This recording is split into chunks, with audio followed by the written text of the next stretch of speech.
स्वागत है दोस्तों आपका विनायक एकेडमी में। आज की वीडियो में हम जानेंगे भारत के प्रधानमंत्री से संबंधित 20 एमसीक्यू। इससे पहले हम ऑलरेडी एक सेशन लगा चुके हैं। आप चाहें तो चैनल पर जाकर चेक कर सकते हैं या वीडियो के डिस्क्रिप्शन में लिंक दिया गया है, वहाँ जाके आप चेक कर सकते हैं। तो चलिए शुरुआत करते हैं हम अपने पहले एमसीक्यू से। और हमारा पहला एमसीक्यू, भारत के प्रधानमंत्री किस सभा के सदस्य होते हैं? ऑप्शन ए लोकसभा, राज्यसभा या इनमें से किसी एक, या राज्य की किसी एक विधानसभा से। तो क्या आएगा? इसका आएगा ऑप्शन सी, यानी कि लोकसभा व राज्यसभा किसी में से भी एक का सदस्य होना चाहिए। भारत के प्रधानमंत्री ज्यादातर किस सभा के सदस्य होते हैं? वैसे तो दोनों में से किसी एक के होने चाहिए, लेकिन ज्यादातर ज्यादातर की बात हो रही है। होते तो किसी एक सदन के ही हैं, चाहे वो लोकसभा से हों चाहे वो राज्यसभा से हों। तो ज़्यादातर की अगर बात हो तो क्या आएगा? तब क्या आएगा? तब आएगा ए लोकसभा, यानी कि ज़्यादातर वो लोकसभा से ही होते हैं। भारत के प्रधानमंत्री बनने के लिए कम से कम कितनी आयु होनी जरूरी है? 40 वर्ष, 35 वर्ष, 30 वर्ष या 25 वर्ष? तो इसका क्या आएगा? तो इसका आएगा ऑप्शन डी, 25 वर्ष। लेकिन इस क्वेश्चन को याद रखना, आगे आने वाले एमसीक्यू में इसको थोड़ा और क्लैरिफाई किया जाएगा। 25 वर्ष तो होनी चाहिए कम से कम। आगे क्वेश्चन आएगा वहाँ मैं इसको थोड़ा और क्लियर करूँगा। भारत के प्रधानमंत्री बनने की अधिकतम आयु कितनी है? 40 वर्ष, 35, 30 या कोई सीमा नहीं? अधिकतम कोई रिटायरमेंट एज होती है? कोई नहीं होती। तो इसका क्या आएगा? इसका ऑप्शन डी आएगा कि कोई सीमा नहीं होती। भारत के प्रधानमंत्री, और ब्रैकेट में लिखा गया है संसद के चुनाव कैसे होते हैं। ये क्वेश्चन बड़ा सोच समझ के करने वाला है। चलो ऑप्शन पढ़ते हैं। प्रत्यक्ष या अप्रत्यक्ष या दोनों या इनमें से कोई नहीं? तो इसका क्या आएगा? देखिए, भारत के प्रधानमंत्री, अगर तो ब्रैकेट में संसद ना लिखा होता, अगर सीधा ही प्रधानमंत्री लिखा होता, तो हम इसका आंसर लगाते ऑप्शन बी, अप्रत्यक्ष रूप से हम अपने प्रधानमंत्री को चुनते हैं। लेकिन आपके मन में एक सवाल तो जरूर आता होगा कि हमने तो प्रधानमंत्री की वोटें डाली हैं। तो एक बात ध्यान रखना, हम कभी भी प्रधानमंत्री की वोट डालने नहीं जाते। हम मेंबर ऑफ पार्लियामेंट की वोट डालने जाते हैं, हम एमपी की वोट डालने जाते हैं, हम लोकसभा की वोट डालने जाते हैं। और फिर उस लोकसभा में जिस दल को या किसी अलायंस को पूर्ण रूप से बहुमत मिल जाता है, तो उसमें से जो लोकप्रिय होता है, ठीक है, उसी को ही प्रधानमंत्री नियुक्त कर दिया जाता है। ठीक है, इसीलिए हम, अगर यहाँ पे क्वेश्चन ये होता कि भारत के प्रधानमंत्री के चुनाव कैसे होते हैं, तो उसका आंसर आना था अप्रत्यक्ष रूप से। ठीक है, अभी बीच में सांसद लिखा हुआ है।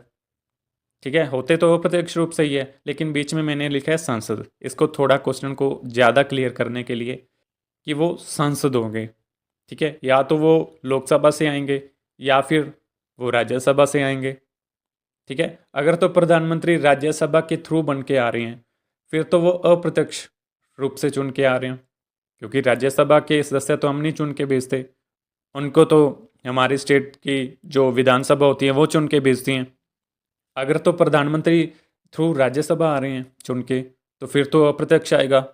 अगर मान लीजिए लोकसभा से चुन के आ रहे हैं, हालांकि प्रधानमंत्री चुन के नहीं आ रहे, वो एक मेंबर ऑफ पार्लियामेंट चुन के आ रहे हैं, तो हम आम ही कह देते हैं कि अगर वो लोकसभा से चुन के आ रहे, तो हम ये कह देते हैं कि नहीं नहीं, हमने उनको डायरेक्ट चुना है। जैसे हमारे अभी देश के प्रधानमंत्री हैं नरेंद्र मोदी जी, तो उनको किसी तो एक लोकसभा क्षेत्र से चुन के भेजा है ना, तो इसलिए कह देते हैं जी हम प्रधानमंत्री को हमने चुन के भेजा है। लेकिन हम प्रधानमंत्री को नहीं चुना था हमने, या Narendra Modi as a prime minister नहीं बन के आए, वो as a member of parliament बन के आए हैं। हाँ, वो सबसे लोकप्रिय हैं, तो उनको प्रधानमंत्री बना दिया गया। उनके संगठन ने, उनके अलायंस ने, उनके दल ने उनको प्राइम मिनिस्टर बना दिया। ठीक है, तो अब यहाँ हम इसका क्या लगाएंगे? हमने बीच में सांसद लिख दिया, अगर तो वो राज्यसभा के थ्रू आ रहे हैं, फिर तो अप्रत्यक्ष है। अगर वो लोकसभा से आ रहे हैं फिर वो प्रत्यक्ष हैं। तो हम इसका चाहें तो प्रत्यक्ष व अप्रत्यक्ष दोनों भी लगा सकते हैं। ठीक है, अब एग्जाम में कैसे क्वेश्चन आता है इस चीज़ को आपको ध्यान रखना है। अगर तो ये आ रहा है कि लोकसभा से चुन के आ रहे हैं फिर तो चलो हमने नरेंद्र मोदी को डायरेक्ट चुना तो है, लेकिन एज ए प्राइम मिनिस्टर नहीं चुना, हमने as a member of parliament चुना है, सांसद चुना है लोकसभा। ठीक है, तो अब इस क्वेश्चन को आप अपने हिसाब से एग्जाम में कैसे लिखा गया उसके हिसाब से आप इसको आंसर करोगे। ठीक है, भारत के प्रधानमंत्री किसके द्वारा चुने जाते हैं? हाँ, ये भी क्वेश्चन थोड़ा और क्लियर कर देगा। लोगों द्वारा, बहुमत हासिल करने वाले दल या संगठन, मुख्य न्यायाधीश द्वारा या राष्ट्रपति द्वारा।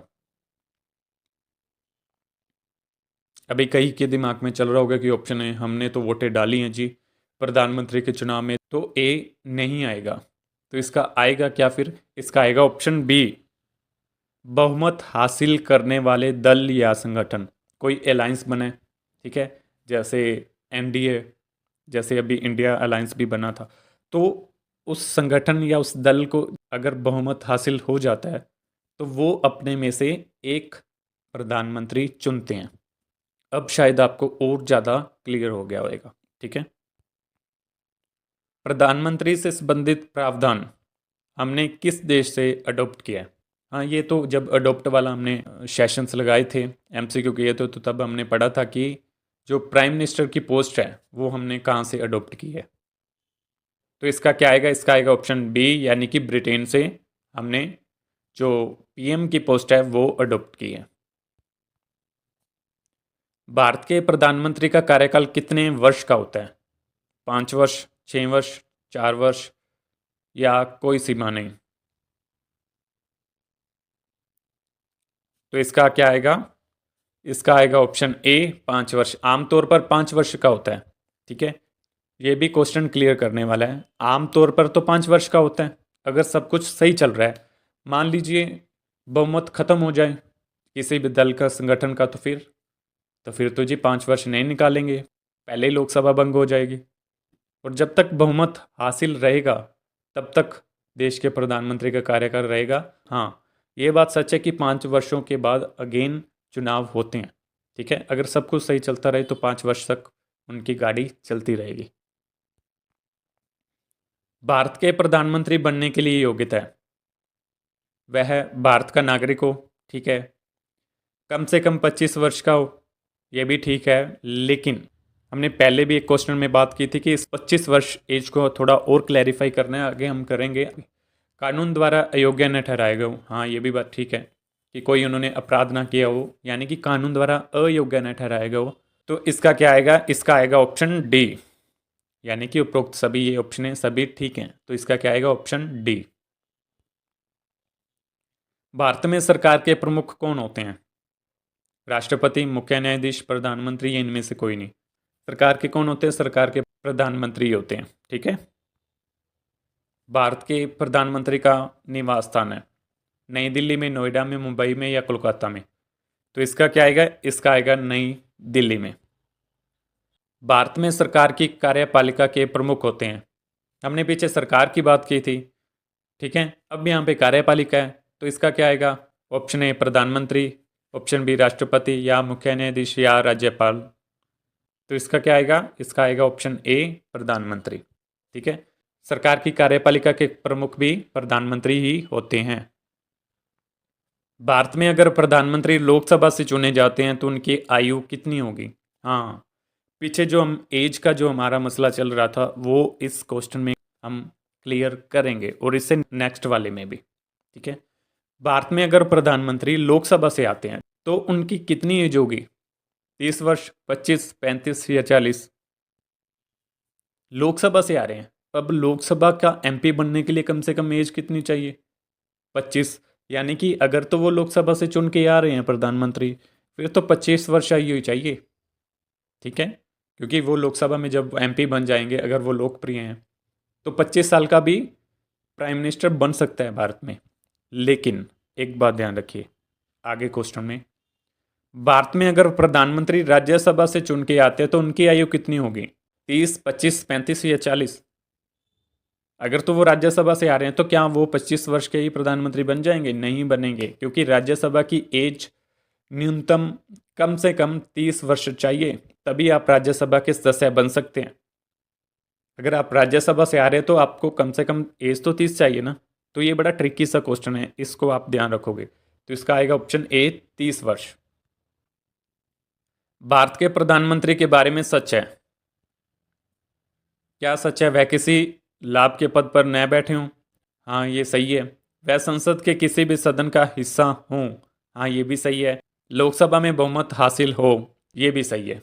ये भी बात बिल्कुल सही है। तो इसका क्या आएगा? ऑप्शन डी आएगा, यानी कि ऊपर लिखित सभी आएगा।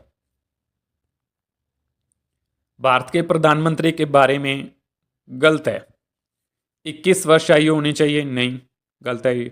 विधानसभा में बहुमत हासिल हो, विधानसभा में नहीं हो, लोकसभा में होना चाहिए। कम से कम ग्रेजुएशन की हो। नहीं नहीं, ऐसा कोई प्रावधान नहीं है ग्रेजुएशन का। तो इसका क्या आएगा? ऑप्शन डी आएगा, ऊपर लिखित सभी, यानी कि ऑप्शन डी। भारत के प्रधानमंत्री के चुनाव कौन सी संस्था करवाती है? हाँ, चुनाव किस संस्था द्वारा होते हैं? चुनाव आयोग, न्यायपालिका, विधानसभा या इनमें से कोई नहीं। तो क्या आएगा? ऑप्शन ए आएगा, चुनाव आयोग जो है प्राइम मिनिस्टर के चुनाव करवाता है। जिस इंसान को प्रधानमंत्री बनाया जाना है, अगर वह इंसान लोकसभा निर्वाचन क्षेत्र से हार जाए तो क्या होगा? मान लीजिए संगठन ने और पार्टी ने डिसाइड कर रखा है कि हम इस इंसान को प्राइम मिनिस्टर बनाएंगे, लेकिन जिस लोकसभा निर्वाचन क्षेत्र में वो खड़े थे वहाँ से हार गए। अब क्या होगा जी? वह प्रधानमंत्री नहीं बन पाएंगे? नहीं, बन तो पाएंगे। राज्यसभा से उसे प्रधानमंत्री बना दिया जाएगा या उसका राजनीतिक जीवन खत्म हो जाएगा? ऐसा कुछ नहीं है, इनमें से कोई नहीं। तो क्या आएगा? ऑप्शन बी आएगा, राज्यसभा से उसे प्रधानमंत्री बना दिया जाएगा। पहले वो राज्यसभा के मेंबर बन जाएंगे, फिर प्राइम मिनिस्टर बन जाएंगे। प्रधानमंत्री को शपथ कौन दिलाता है? मुख्य न्यायाधीश, राज्यपाल, उपराष्ट्रपति या राष्ट्रपति? तो क्या आएगा? ऑप्शन डी आएगा, राष्ट्रपति दिलाते हैं। स्वतंत्रता दिवस के मौके पर लाल किले पर राष्ट्रीय ध्वज कौन फहराते हैं? प्रधानमंत्री, मुख्य न्यायाधीश, उपराष्ट्रपति या राष्ट्रपति? तो क्या आएगा? ऑप्शन ए, प्रधानमंत्री जो है स्वतंत्रता दिवस पर लाल किले पर राष्ट्रीय ध्वज वो फहराते हैं। और जब बात आती है हमारे रिपब्लिक डे की, तब राष्ट्रपति फहराते हैं। ठीक है, तो ठीक है दोस्तों, आज के हमारे 20 MCQ पूरे होते हैं। आशा है आपको ये 20 MCQ अच्छे लगे होंगे। मिलते हैं कल अगले MCQ के साथ। आज के लिए इतना ही। बहुत बहुत धन्यवाद।